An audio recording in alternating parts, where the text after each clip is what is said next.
Alrighty. Hello, everyone. Good afternoon. My name is Dr. Patrice Douglas. I am the CEO and founder of The Weight Room, where we specialize in mental wellness for Black and Brown males. We are a one stop shop to all therapeutic services for Black and Brown males ages 10 and up.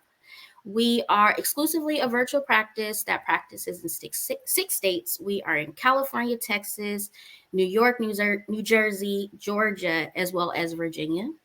We are here today to talk about Black boys and autism, something that is near and dear to my heart as I have worked in the field of autism for quite some years, as well as hopefully as I extend my services and my licensure, I hope to come back and support those in the community. Today, we're going to have a conversation about what does autism look like in the Black community, some trends we've been seeing, symptomology when it comes to our boys. Obviously, there have been some controversy about diagnosing and treatment surrounding the Black community, but specifically to Black and Brown males. So we're going to talk about that today. And we actually have an expert. She is our BCBA for the Weight Room. This is Aleicia Yarbrough. She has an extensive resume, so we're not going to spend too much time on it, but I do want to tell you a few things about her. So she has a bachelor's in psychology from San Diego State. She has an MA in psychology with an emphasis in marriage and family therapy from Chapman University. She also has a certification in applied behavioral analysis at National University, and she has been licensed as a BCBA since 2013. So she's hitting her 10 years this year, which means obviously she has a passion and desire to work in this field. So, hi, Aleicia. Thank you for joining us today. Hello, how are you? I'm good. How are you? Good, good. I did want to add it's a certificate in BCBA, but yes, Certificate, I'm here yes. and I'm excited to be with you. Yes, and she loves to spend time with her son. She loves to travel. And of course, all of us in the helping field, we love to take naps and sleep when we can. So thank you for taking time out of your busy schedule to be with us. Aleicia has held a lot of different positions in applied behavior analysis. Currently, she holds a leadership position in a bigger, larger behavioral health agency. So thank you for taking time to talk with us today. Before we get into everything surrounding autism, let's talk about what is a BCBA. So, can you tell us what does that stand for? What position does it hold in the field? And maybe tell us a little bit about what inspired you to get your certificate. Sure. A BCBA stands for a board certified behavior analyst. I began my journey many years ago. I've always had a love for children, which led me to do different things within the field. I've been with school sites, with in home services, residential homes.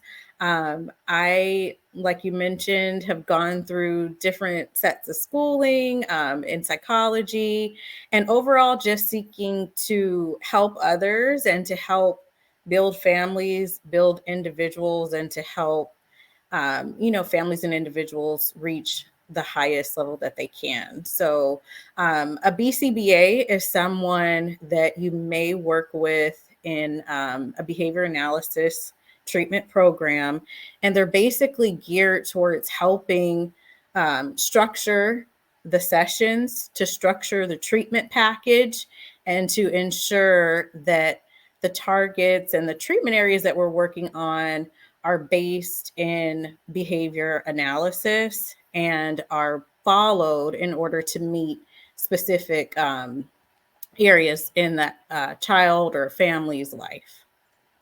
Awesome. And I mean, you went to school. Obviously, all of your degrees are in psychology. You actually got a master's going into the MFT route. So I think that's pretty cool that you kind of went another way and are helping families in a special way, right? Because Mhm. those with developmental disabilities, intellectual disabilities, they are truly just a gift to the world that sometimes we don't get to uncover just because of the things that they do differently that we just have to adjust to.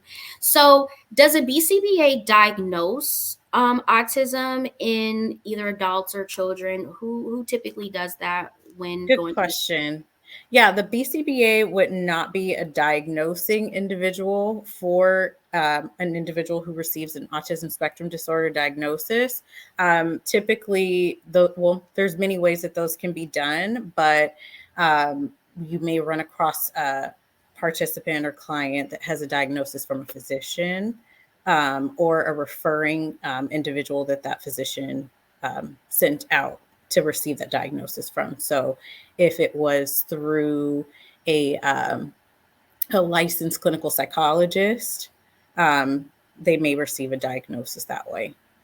Gotcha. So BCBAs really oversee the critical treatment and guidance, and also helping develop treatments for the team to implement in the treatment in ABA, correct? Correct. So really, when we look at ABA and BCBAs, like you kind of work with everybody. You work with physicians. I'm sure you work with psychologists. There's also LCSWs or LMFTs that may be on the treatment team as well, like program managers or directors, Mm-hmm. as well as maybe even some of the therapists that come in the homes. Like some of them also may hold licenses or accruing their licensure, right? So you kind of work with all disciplines in psychology. Correct. So it's a coordinated team effort. We may be working with different physicians, with psychologists, psychiatrists.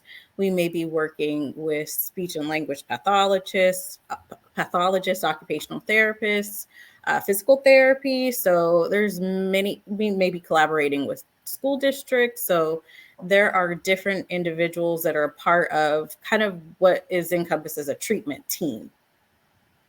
And BCBA is kind of newer to the field of applied behavior analysis, right? I know like there's a growing number of those that are getting the certification to become licensed, but I mean, especially in the Black community, there's probably like a handful, just like in many disciplines, maybe 2 to 4% of us. But it seems like there's a dire need for more BCBAs in multiple settings.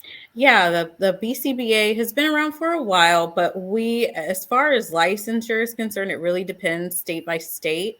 We're in the state of California, so licensure hasn't occurred in California yet, but depending on which state you're in, you may be working with someone who has a title BCBA, but they also may have LBA attached to their name, a licensed behavior analyst. So it So just that's good really to know depends on the that state state that by you're in. state, check and see, which ones apply. Just like Correct, correct. MFTs, LCSWs, we all have like different little letters depending on what our guidelines are. So that's good to know. Mhm. So obviously, you guys can see a BCBA is very important. They have a specialized experience in education that maybe some of us that go to school in counseling psychology, or even as a psychologist, we may not have that full understanding of behavior, which is why a BCBA is very important for this field. So now that we kind of have an understanding that you work with everybody, let's get into some of the symptomology that we actually see in Black boys and autism. So one of the biggest things that is occurring is 1 in 36, according to the recent CDC stats, is that 1 in 36 children are receiving a diagnosis of autism. In the Black community, of course, we are plagued with medical mistrust. We are plagued with misdiagnosing. We really avoid labeling because it can be detrimental to, our livelihoods. So now that we're seeing an increase in diagnosing, some of us are really skeptical about, is that accurate that more children are being diagnosed, or is this maybe just one of those things that we're overdiagnosing for whatever reason? Some of the things that we've seen is that there is an increase because now medical providers are really starting to understand the symptoms and things to see in Black kids that maybe they thought was a behavioral issue, but it's really a developmental issue, as well as more parents are going to their physician and they're asking to be screened, for their child to be screened. So of course, if more demand is coming about, hey, check out my child, of course the numbers will go up. Do you want to speak to the increase that we're seeing in our youth being diagnosed with autism? Yes, so I mean, you hit a couple of those areas on the head. We do have a lot of interventions that are being implemented for early intervention services. So, as families are reaching out or maybe identifying some things earlier on, they may have access to treatment services earlier. So, an increase in diagnoses may be attributed to access to earlier intervention services or earlier detection, and taking a look at developmental milestones, working with pediatricians to be able to identify some areas of support, for the participant or for the child. Gotcha. So sometimes, we kind of talk about in the community how a lot of our boys are diagnosed with ADHD, right? Because they're hyper, they may be running around, they may have a hard time doing their homework, or honestly, they just have a lot of energy to burn. And so we're noticing that a lot of labeling, such as ADHD, is kind of a push for medications and things like that. But what we're also seeing is that some of the things that we thought was ADHD in boys is actually maybe some potential signs of autism. In your experience of just, working in the field, what are some things that you've noticed that um, we talk about like developmentally, like there's things that you can check early on, but are there certain things that you have seen in your experience when it comes to boys that are kind of a little bit different than the average, like developmental energy burst? Yeah, so in taking a look at the diagnosis, when someone receives an ASD diagnosis, typically it's the areas of communication, socialization, and maybe some kind of repetitive behaviors that you're taking a look at. But the big picture is it having an impact on that individual to where it's affecting their day to day?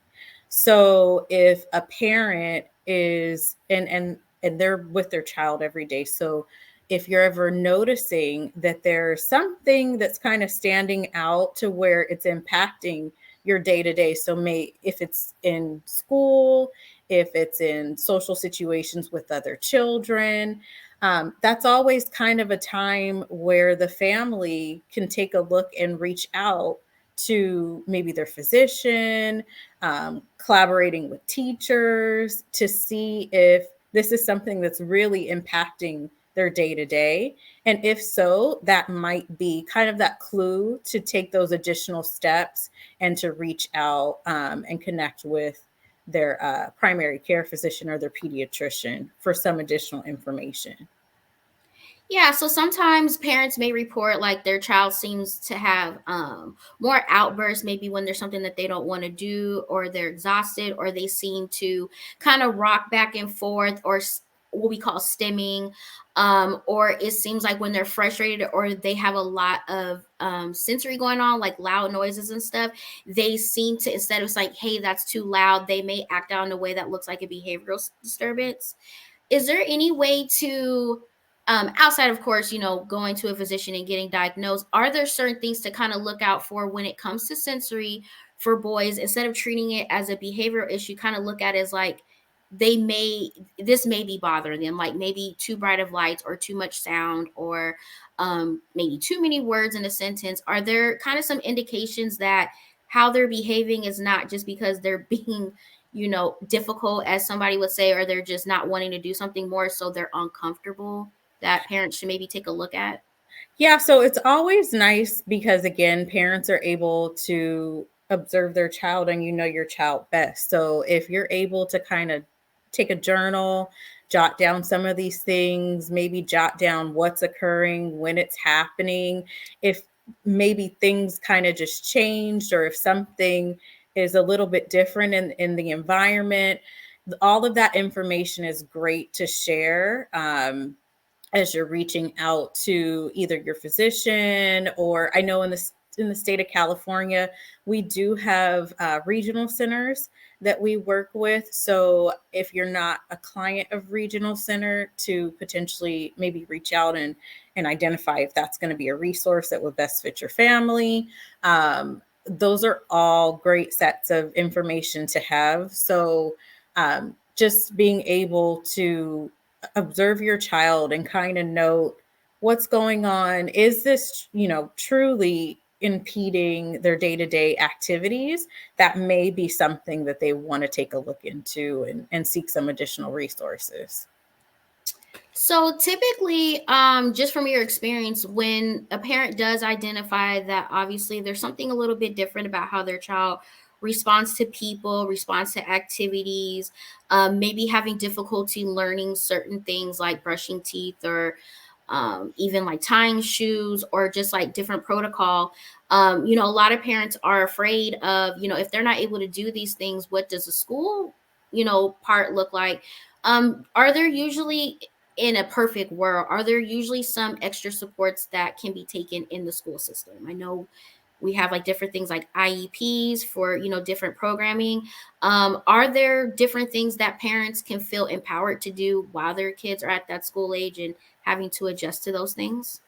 Yeah, it would benefit, if parents are able to access their local school district, or if they know that their child is in daycare, or if they're in another set of schooling, they can always reach out and see if something needs to be done as far as an assessment to determine if there's some additional supports that are needed, or if they do have any other programs that they qualify for.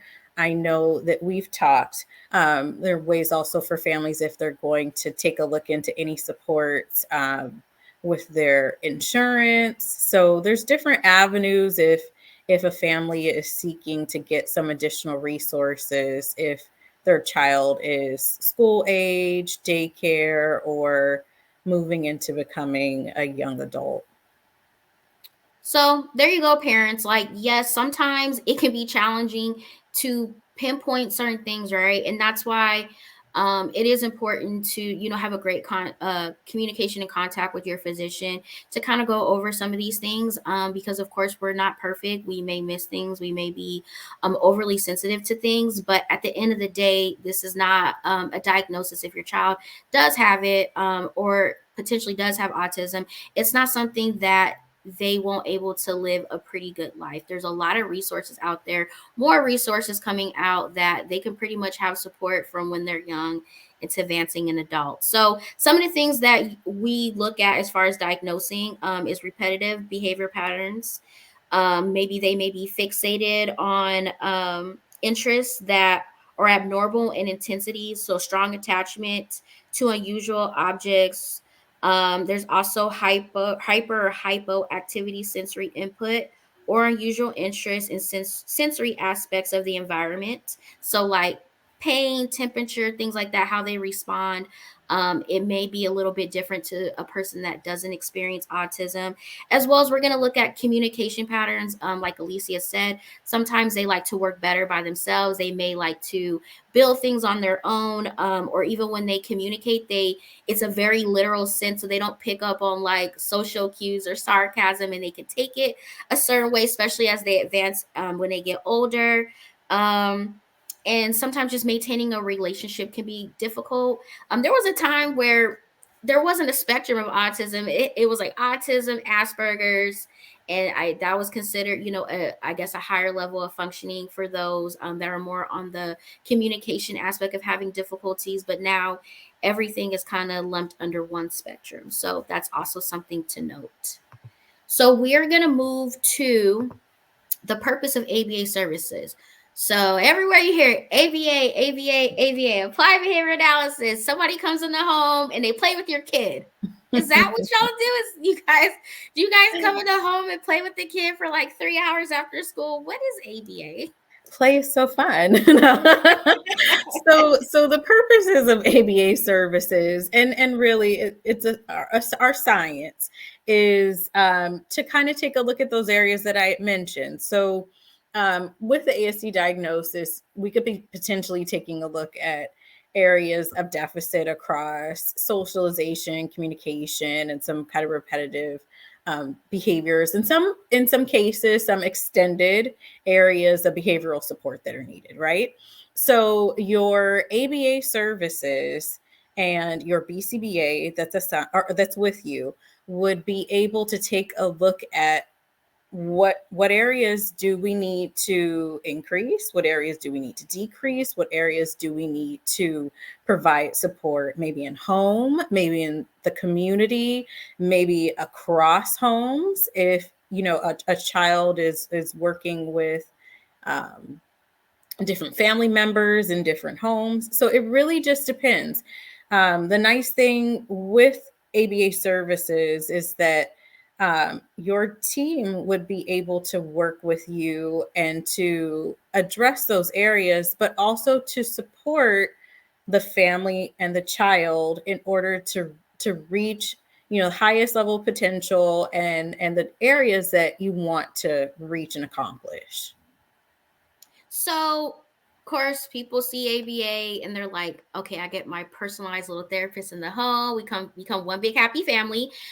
Because I used to be a behavioral therapist. And I mean, you may see that kid 2 to 3 times a week for a few hours. So you kind of do become a part of their family, right? You get to know their routine and things like that. But there's also some people that feel like it's like a crutch, right? Is ABA therapy supposed to be forever? Like once y'all are signed, are we growing up and living happily ever after together?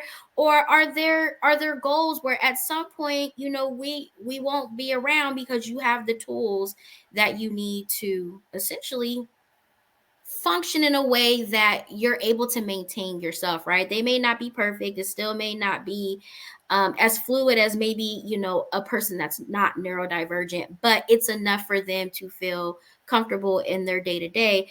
Is ABA something that you're supposed to have for like 10, 20, 30 years? Like what's the science? Like what's the average? So it really depends, but ABA services are intended to be in place indefinitely. Obviously, the goals are, and every child is unique. Every child is has their specifically tailored needs. So your BCBA would be able to address those specific needs. Um, as you're working with your clinical team, all of those areas would be identified and at the beginning, I mean, of treatment services, hopefully we're embedding that level of generalization where, like you mentioned, we're hoping to build skills over time, have them maintain, and have everyone to be able to do the exact same team that or the same thing that the clinical team is able to do. So that's the ultimate idea with your ABA services. Again, we're all human. There's times where a skill may be learned and a skill doesn't maintain. So, how do we keep that skill going and support the child and the family in that particular skill and also continuing to build and layer skills over time? So honestly, what I'm hearing you saying is that while ABA therapy is very important, you have a team to support. It really boils down to like the family system in a sense of like maintaining and reinforcing those things that they're learning, whether it's like tying their shoe, whether it's using a system to communicate, whether it's even learning. I remember when I used to work in a home, even learning how to like take turns playing video games, like certain social cues or politeness is something that they're just like, well, if I want to play with it, I'm gonna play with it forever. Like why do I have to share? Or making sure that they spend equal time doing certain activities. So would you say that parents have a really big part in the success in ABA therapy as well? Yeah, we kind of highlighted that a little bit earlier. With the treatment services, you're working with your clinical team. So your clinical team isn't in the home all day, Monday through Sunday, right? So as the clinical team is coming in for those few hours of treatment services, hopefully, and again, I'm not the treating clinician, but if there is a team that's working on not only different goals to build skills that can be done in session, but then also that can be done outside of session. So then hopefully they stay and generalize and maintain over time. So practice in session, practice outside of session, and hopefully the skills are honed in and maintained. I mean, I think that's fair. And honestly, like we could spend a couple of minutes on this. Let's even talk about the hard work that ABA services is. I mean, when we think about the average family, everybody pretty much works. There may be, a parent that stays home, but a lot of times there's parents that both have 9 to 5s or whatever, so they're working full time. Mhm. Depending on the child, the age of the child, they may be at school all day, and then like here comes, Patrice with some board games and, this timer coming in and, spending two hours, maybe sometimes three, depending on where they're at in their treatment, um, you know, doing more programming, right? Trying to help them learn certain things. They still may have to, do homework. They still have to eat dinner. They still got to do bedtime routine. And so their 5 days throughout the week is very, it's a lot. And so can we talk about a little bit about, you're on the BCBA side, I'm on the MFT side. Can we talk about how sometimes I don't think people recognize like how much work children with autism and the families do in really trying to help their loved one be at a level where they're comfortably functioning? Sure, definitely. Like I'm just, as you're talking, I'm seeing maybe a 5-year-old who has a 20-hour a week session. That's a lot. That's a lot. And it can be intensive. But going back to what we had talked about before, ABA is, it's not intended to be in place for an extended period of time. So although it could be intensive and time consuming as you're going through your treatment process, the clinical team will be able to evaluate services, goals, and try and kind of see if they're able to scale back over time as skills build.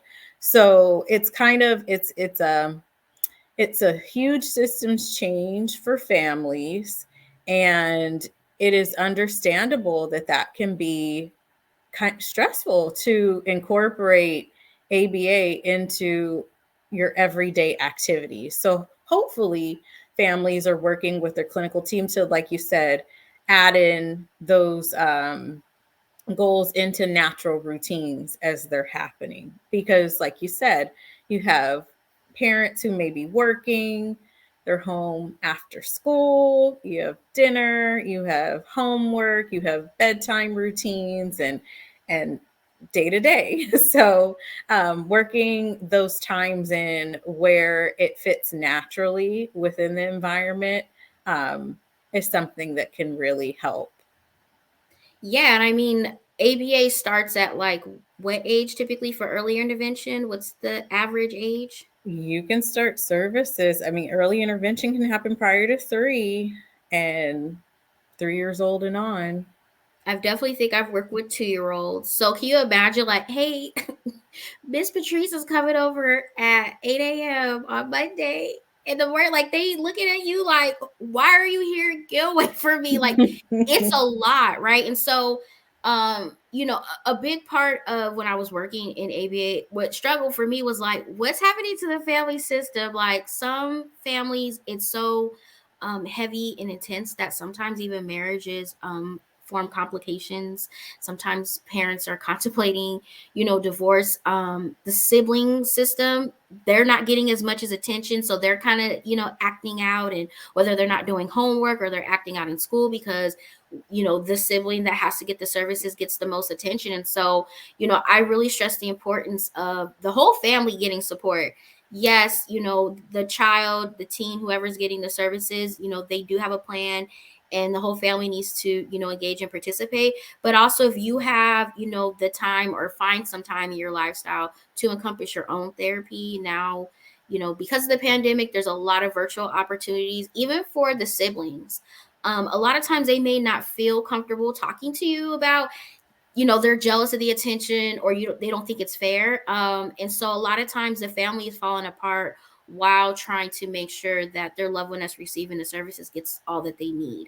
And that was one of the things when I was in ABA that I said when I became an MFT that I was going to give back in that way of like finding ways where while maybe the child is doing one thing, one parent can hop on the computer and get their own time while the other parent is trying to, help with programming, then switch, and then they go to their therapy or whatever the case may be. So I really stress the importance of it is tough getting the support, understanding a child's diagnosis, especially this is a lifelong, can be very challenging. And so don't ever forget yourself in that you also need support as well. So therapy and support for the whole family.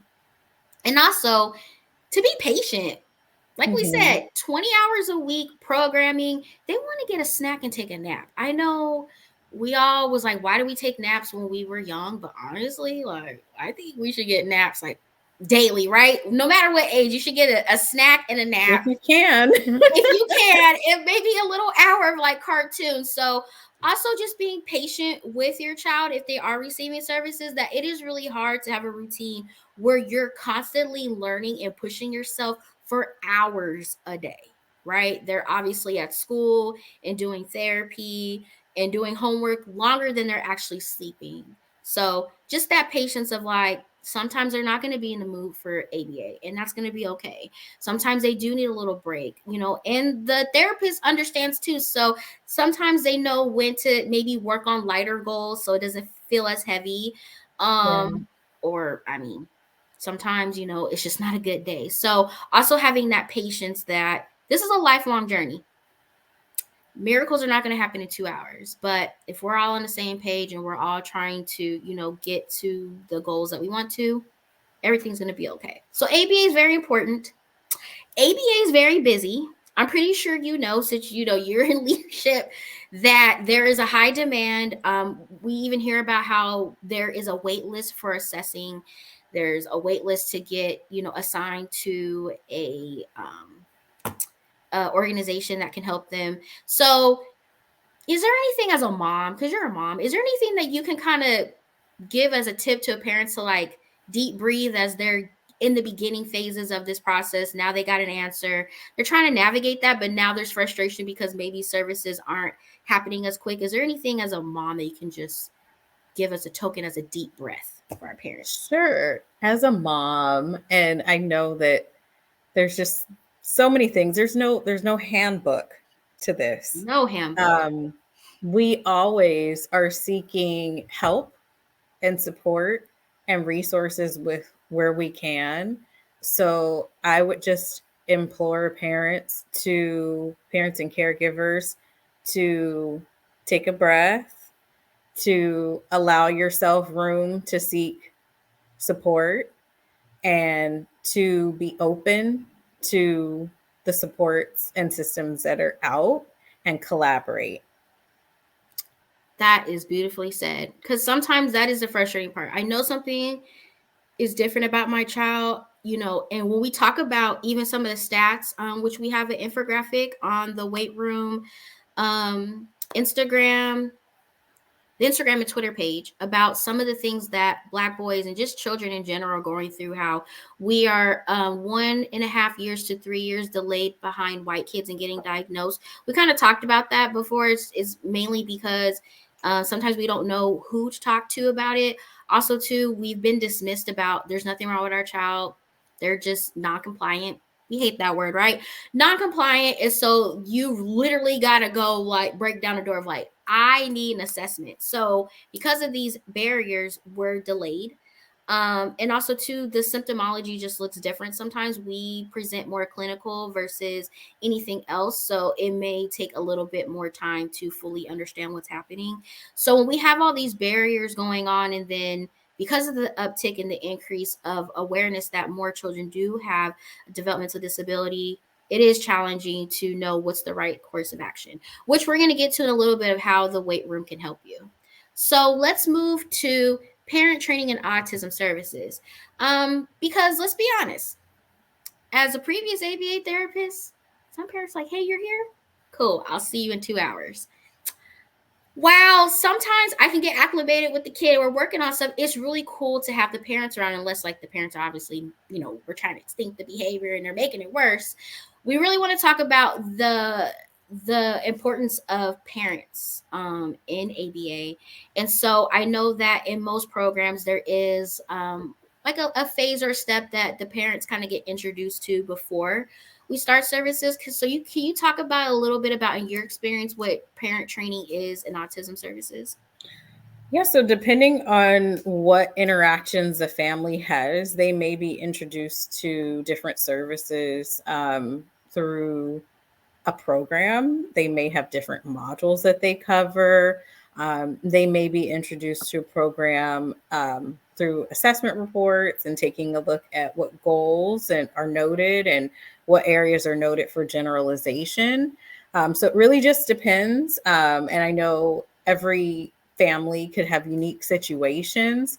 Um, but as they're going through the process and taking a look at treatment outcomes, we kind of talked about it a little bit earlier.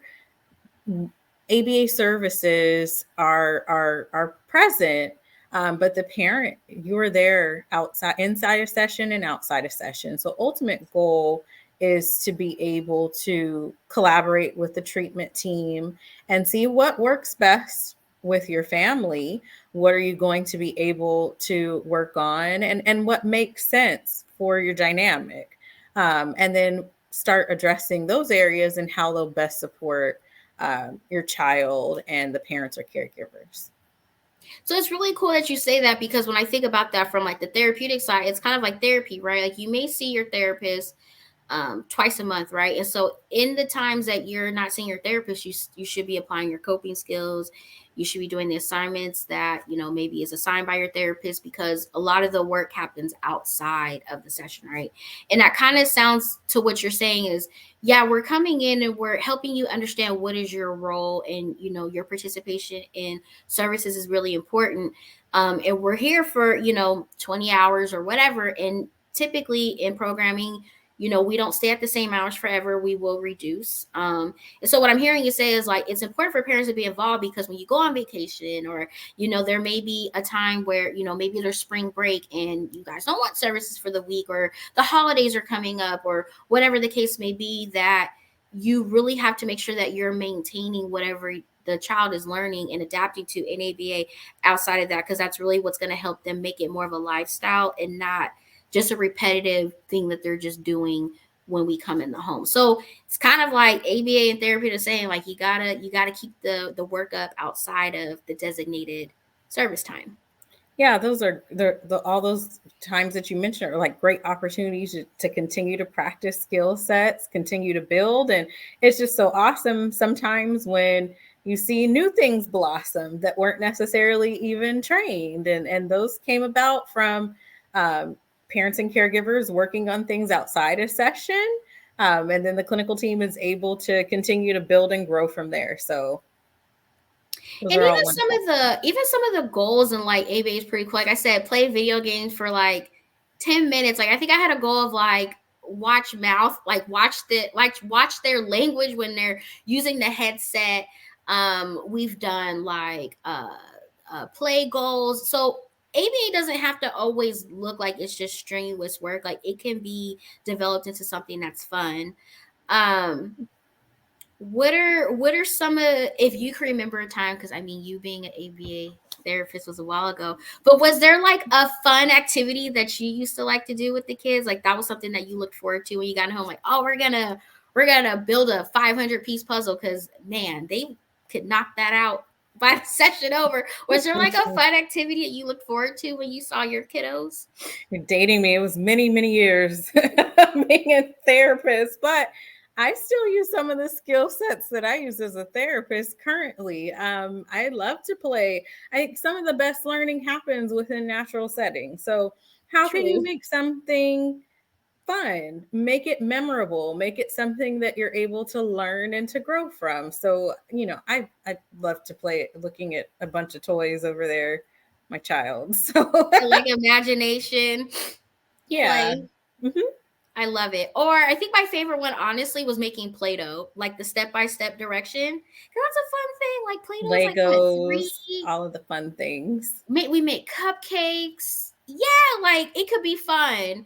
One of the things that comes up is like how I think some parents, or even some people that don't know much about ABA, there's like an expectation that with all this work, they're gonna snap and they're gonna be just like us, right?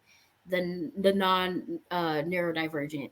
But sometimes, like if they have to rely on like, I don't know, a guide to tie their shoes, like if it's on their wall or like step by step, that is still essentially a successful goal, right? They know where they go to if they get stuck. It's not something that we should look at as like a failure, right? If our kids do need to be prompted, or they can prompt themselves by looking at visual guides. Sure. I don't know about you, but I have visuals on my refrigerator, different pads, things on my phone. So if those are additional supports that are needed to help you navigate your day, but you're able to navigate your day, then that could possibly be considered a success. So it really just depends on what's appropriate for your day to navigate getting through, different scenarios that present. But I'm all about reminders. Calendar invites got to have 3 notifications a day before, a few hours before, 10 minutes before. Snooze buttons. Snooze buttons.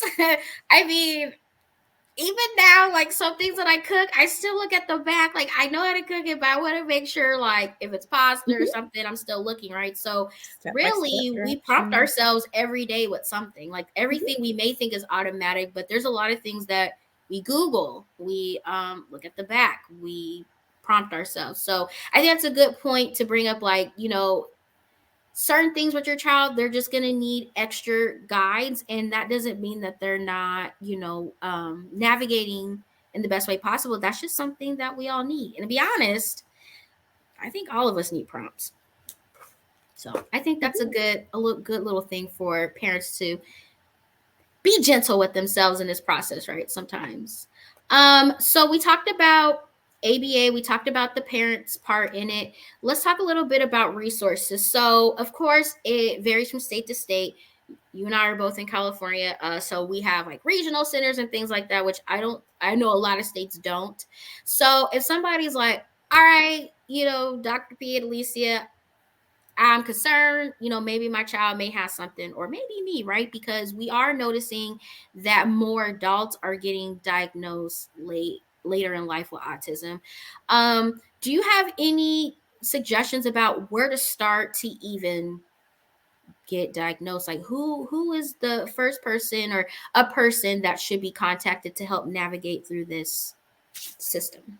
Sure. So like you mentioned, we're in California. So if you're able to access regional centers, or if you're able to reach out to if your insurance through your physician, pediatrician, primary care physician, and they could potentially direct you in the right area to take a look at that. Yeah, so I think a lot of people are getting used to like the directories and insurance. So that's, like you said, it's a really great way to just reach out to your medical provider. Can you speak a little bit too, since you work heavily in autism? Who, I think we mentioned this before, we want to mention it again. Who diagnoses autism? It depends. It depends on where your original diagnosis is done. So you could, like we mentioned, have gone in to see your physician, and it was a physician diagnosis. But again, It can also be a psychologist. It just depends on the company, the procedure. But it's what I'm saying to say, it's not like a master's level clinician. Usually it's a doctor, a medical doctor, or a psychologist, I think, at the bare minimum, depending on your state. That correct. usually. Your master's level clinician or your BCBA would not be diagnosing. Do you guys also, for we talk about sensory, right? And I think like sometimes I have extra sensitivity when it comes to food. Do you guys work with food, right? Because that can sometimes it can be a nutritional thing, sometimes it can be a sensory thing. So in ABA and BCBAs, do you guys sometimes work around food difficulties with I, those with diagnosis? well, again, it depends. So whenever there's something that's going on like that, we always want to take a look and rule out any general medical conditions, collaborate across any other individuals that may be able to support. So is this something that can be addressed with occupational therapy, maybe with speech for some areas? And then if uh, your BCBA is brought in for support, it might be a collaborative team effort. So it really just depends. But if it's something that a caregiver or parent is concerned with, that's something that they can always bring up with their team to take a That's look at. awesome. That's a big one because people are like, do I go to a nutritionist? It never hurts.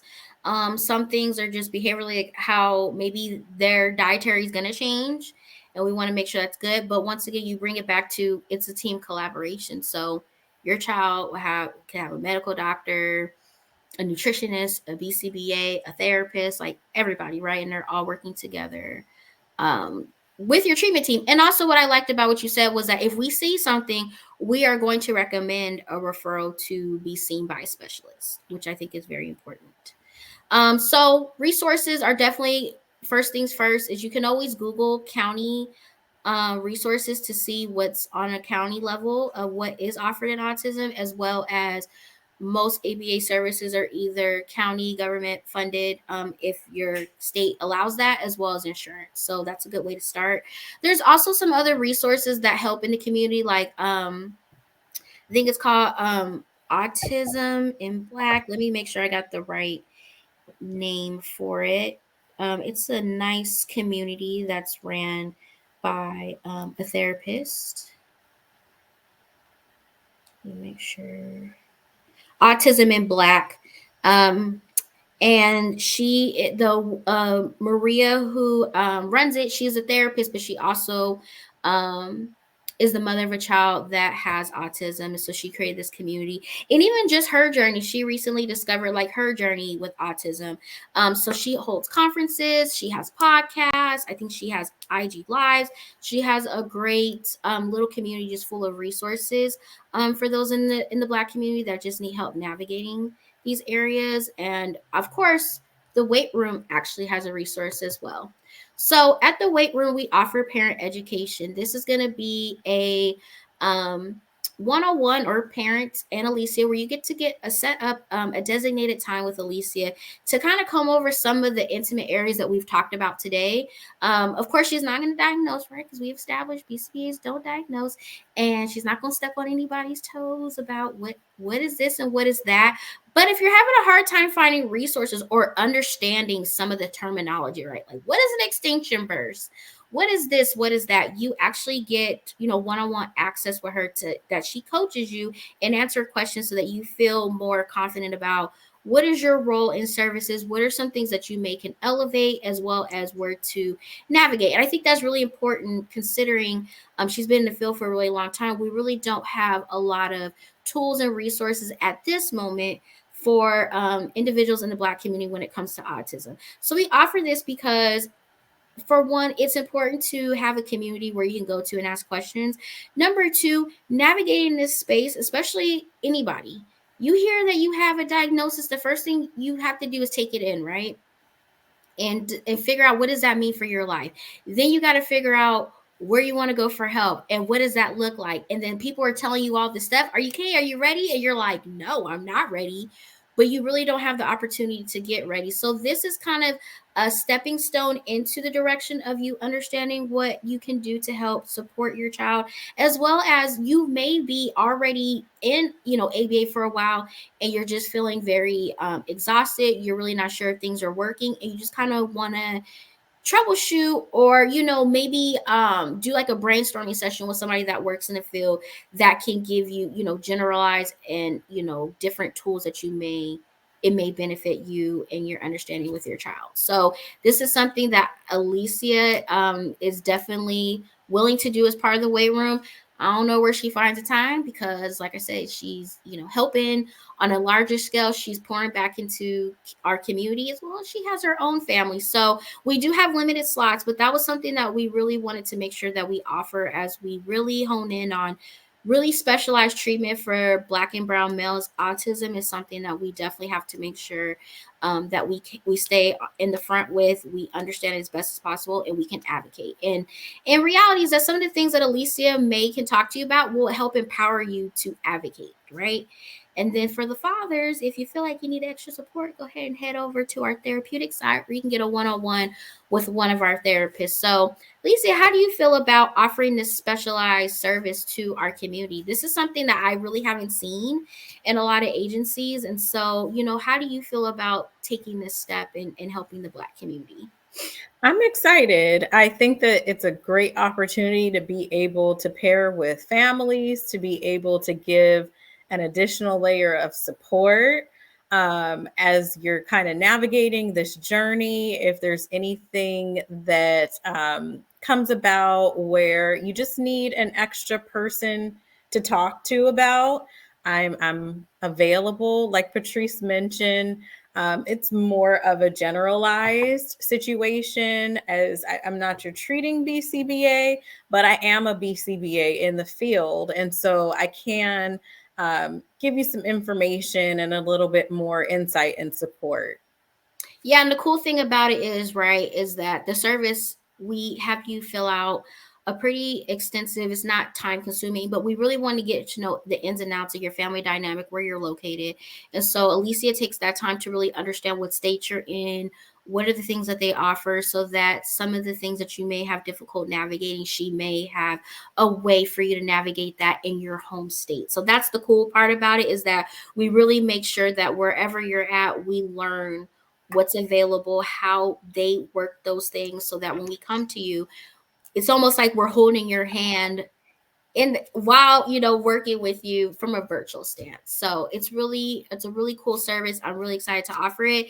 If you guys are interested in it, you can definitely go to our website. You can learn more about Aleicia. Her bio's on the website, as well as we go into a little bit more detail about what the parent education component looks like. In the future, we will hold like mini workshops and things like that, where we can get maybe a cluster of parents, where you can get a little bit more time with Aleicia as well. So that's in the future to come. So we don't have too many questions, and it might be because of the way that it streams. I think certain platforms, it doesn't post the question. But we do have this question: what age covers ABA services? We kind of talked about this before, but Aleicia, can you mention again the early intervention part? Yeah, good question. It really depends, but if you look into your individual potential insurance coverage, or if you're in the state of California, and if you're a client of regional center, you would reach out to regional center to determine support that can be offered and what age. And honestly, the sooner the better. I know that to be like, oh, it's too early to get started. It's really never too early for anything. If you're noticing something, it's never too early to get it checked out. It's never too early to implement certain things, especially when they're at such a pivotal age of really trying to identify and learn themselves and what's right and what's wrong. It's really good to cover it at that time. And honestly, early intervention, um, techniques are, they're not as challenging as some of the stuff we were talking about. It can be really something that it can be a lot easier on the family, in my opinion, versus like starting maybe at age 12. It can be a little bit more challenging, so the sooner the better.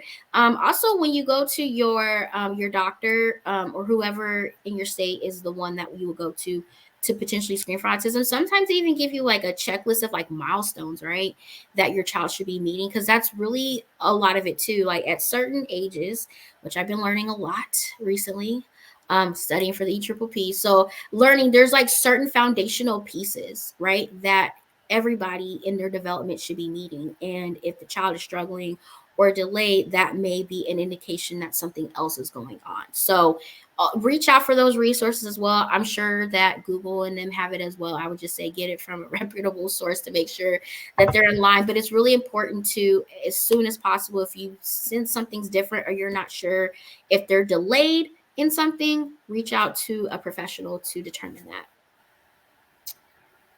The other question that we got is, what is parent involvement in ABA? We already covered that. Parent involvement is 100% ABA, right? We need y'all. We appreciate y'all. When you're involved, the child is more engaged. The child feels more inspired, right? Kids love when their parents seem like they're proud of them. They enjoy them. So parent involvement is really important, especially in the in-home services, as well as just navigating the process in general of treatment. Anything you wanted to add to parent involvement? I think we talked about it pretty heavily, but anything else you wanted to add about what is the parent's role in ABA?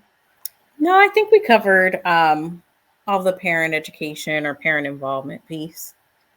Basically, parents, you are a very important part. And because you're an important part as a therapist, it doesn't hurt to get your own therapist through this process. I'm just saying. Alrighty, so that wraps up our conversation today. I want to thank you, Aleicia, for once again taking out the time to sit and just talk about this important topic.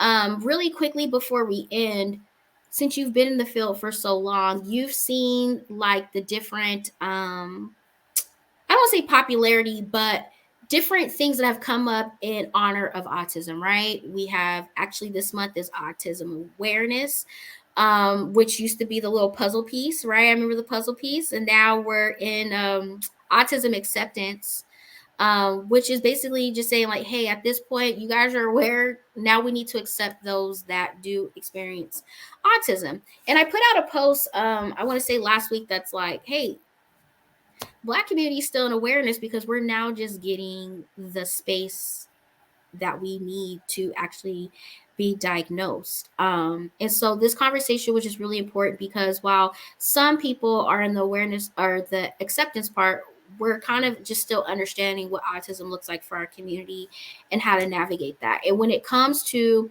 our youth, especially our boys, when it comes to like certain behaviors, they're labeled things that can be very harmful to them. And so a lot of parents do have concerns about, if my child acts socially different, how can I protect him? How can I make sure that he's safe? Because the world isn't as kind. They're not accepting as others. And so hopefully you guys feel like this conversation gave you the baseline of feeling empowered to get the support, continue to advocate for your child if you are trying to get services, and also know where to go if you have additional questions that you feel somebody that has the culture understanding of the Black community to navigate autism services. So hopefully we will get to see you guys at another time for another conversation.